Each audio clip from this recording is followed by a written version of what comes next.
இரட்டை இலை சின்னம் தொடர்பாக கூடுதல் ஆவணங்களை பன்னீர்செல்வம் அணியினர் தலைமை தேர்தல் ஆணையத்திடம் சமர்ப்பித்துள்ளனர். இது தொடர்பான கூடுதல் விவரங்களை அங்கிருக்கும் எமது செய்தியாளர் அரவிந்திடம் கேட்போம். வணக்கம் அரவிந்த், தற்போது பன்னீர்செல்வம் அணியினர் இரட்டை இலை சின்னம் தொடர்பாக என்னென்ன ஆவணங்களை சமர்ப்பித்திருக்கின்றனர், அதில் உள்ள தகவல்கள் என்னென்ன அரவிந்த்?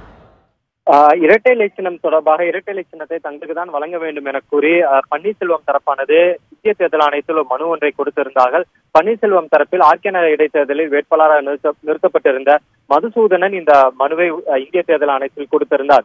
இந்நிலையில் இரட்டை இலை சின்னத்தை யாருக்கு ஒதுக்குவது என்பது தொடர்பாக பன்னீர்செல்வம் தரப்பு மற்றும் சசிகலா தரப்பு இரண்டு தரப்பையுமே ஒன்றாக அழைத்து அவர்களுடைய வழக்கறிஞர்கள் தொடர்பான ஆர்குமெண்டையும், அதாவது வாதத்தையும் கேட்டிருந்த இந்திய தேர்தல் ஆணையம். இந்நிலையில் இந்திய தேர்தல் ஆணையமானது ஏப்ரல் 17ஆம் தேதிக்குள் மேலும் கூடுதலான ஆவணங்களை தாக்கல் செய்யுமாறு இரண்டு தரப்புக்குமே உத்தரவிட்டிருந்தது. ஆனால் இரண்டு தரப்புமே கூடுதல் கால அவகாசத்தை கேட்டிருந்ததால் அந்த 8 வார, அதாவது 2 மாத கால அவகாசத்தை வழங்கியிருந்தது இந்திய தேர்தல் ஆணையம்.